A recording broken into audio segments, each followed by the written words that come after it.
Hey everybody, Ted Davis here with another album ranking video for you. I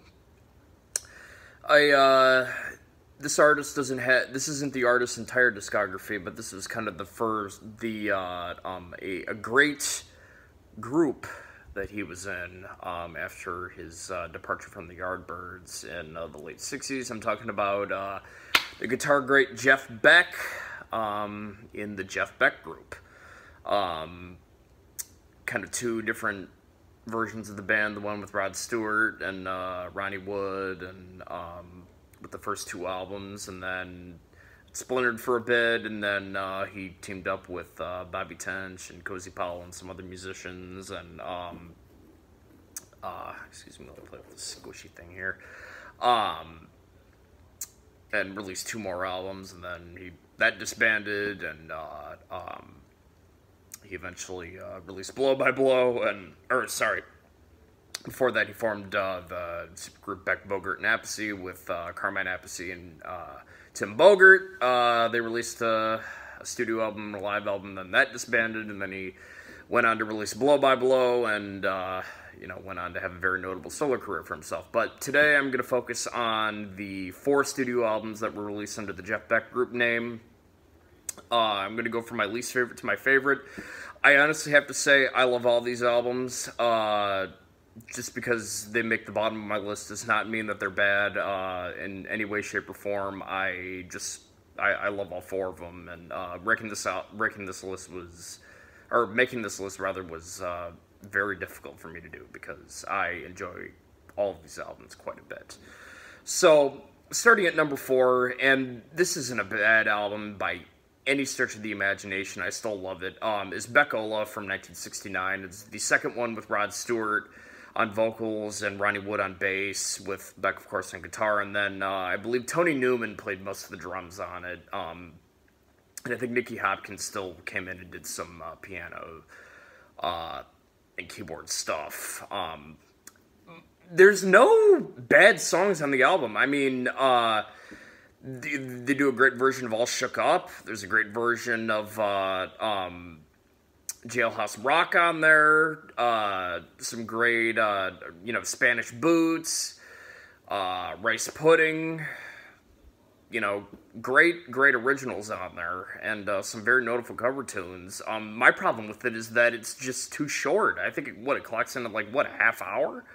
I wish it were a little bit longer, but everything on that album I love quite a bit. I'd recommend it just as much as all the other ones. So coming in at number 4 is Beck Ola, but I still love it quite a bit. Coming in at number 3, and these two can kind of flip-flop. I might change my mind tomorrow, but for today I'm going to put the third album by the Jeff Beck Group in the first one with Max Middleton on piano, Clive Chapman on bass, Cozy Powell on drums, Bobby Tench on vocals, and then Jeff Beck, of course, on guitar, called Rough and Ready. Like I said, no problem with the album whatsoever. I really like it. I just like the follow-up of it a lot better. There are some really strong tracks on Rough and Ready. Cozy Powell's drumming on it is amazing. He does some the group that plays on Rough and Ready and on the follow-up album, Jeff Beck Group from 1972, Rough and Ready came out in 1971, is very tight. There's a tune on there, and I think what I believe to be the highlight of the whole Rough and Ready album is called Max's Tune, which kind of lets the ensemble show off their chops a bit. I really like it. I think that Max Middleton is a great piano player, and he definitely shines on that particular tune in the entire album. But, are the tunes maybe as notable? I mean, maybe not to the casual person, but to me, I think they're pretty memorable.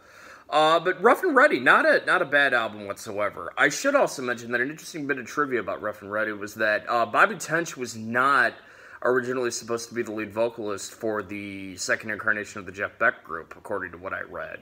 And There was a vocalist by the name of, I think, Alex Ligwood? Ligwood? I think his name, I think that's what his name was supposed to sing, and they recorded the album with him singing vocals, and then they showed it to the record label, and the record label didn't like his vocals, so he got canned, and Jeff Beck saw Bobby Tench perform with his band Gas at a show one time and said, "Hey, you want to sing lead vocals?" And he was only given a few weeks' notice to write new lyrics and to record his vocals for the pre-existing tracks to Rough and Ready. So, yeah, it was an interesting bit of trivia there. Rough and Ready still a great album, showing the tightness of that second incarnation of the Jeff Beck group. Coming in at number 2 is the debut. It's the first Jeff Beck group album called Truth from 1968. Not a single bad track on that album. I mean, hell, you got Beck's Bolero on there, which features Keith Moon and Jimmy Page and Beck and John Paul Jones and Nicky Hopkins. That's obviously a great tune. It was a single. Old Man River featuring some great timpani work by Keith Moon and some great vocals by Rod Stewart. The drumming of Mickey Waller on that entire album, I think, is just extraordinary. Mickey Waller would later go on to work with Rod Stewart on his first couple solo albums, particularly the Every Picture Tells a Story album, which is one of my favorite albums of all time, but that's a story for another video.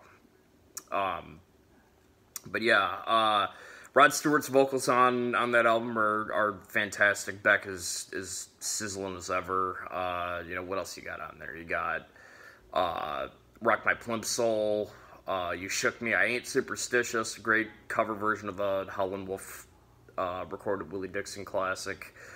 A very, very cool remake of the old Yardbirds tune, Shapes of Things. I respect Beck kind of saluting his old band that he was a part of before the formation of the Jeff Beck group. Truth is a very influential album for a reason. Could it be one of the first heavy metal albums?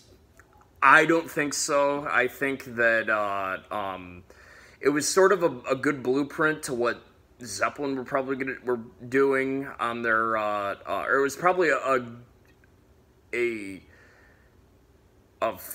album foreshadowing what Zeppelin was going to put out the next year with their first 2 albums. But it's the first heavy metal album. I wouldn't consider it. There are some parts of it that are heavy, but I wouldn't really classify it as a heavy metal album. I mean, Blue Cheer's first album came out that same year, and I consider that to be a very influential heavy metal album. Anyway, that's a story for another video, like I said. And then coming in at number 1, by process of elimination, is the last album by the Jeff Beck group, the self-titled one from 1972.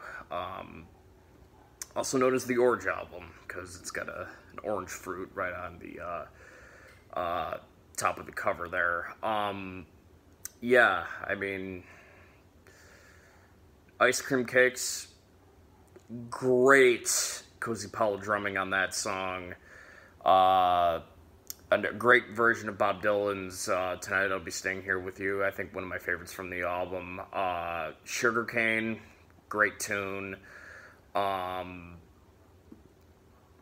What else? Highways is a great song. Definite Maybe, the closing track, I think is a very cool instrumental. Going Down, the version of the Don Nix penned classic song is great. Bobby Tench does a great job on vocals there. Again, that album even showing more of that second incarnation of the Jeff Beck's group ability to just mesh so brilliantly together. It's a shame that that lineup couldn't have lasted longer, but that is my number one, is the self-titled Jeff Beck group. So, going back real quick, number 4 is Beck from 1969.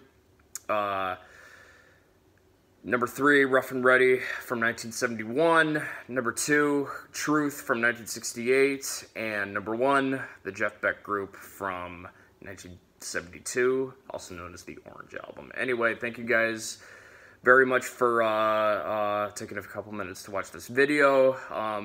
You know, if you disagree with me, let me know in the comment section below what your favorite albums by the Jeff Beck Group are, or what your favorite Jeff Beck albums in general are. The ranking of the entire Jeff Beck catalog is a massive undertaking. I'm not sure if I'm really qualified to do, but if I'm in the mood to listen to Jeff Beck guitar playing, these albums and you know, some of the early Yardbird stuff is what I typically gravitate towards. That and the Beck, Bogert, and Appice album. But anyway, stay tuned for more videos in the future, and we'll see you guys later. Bye-bye.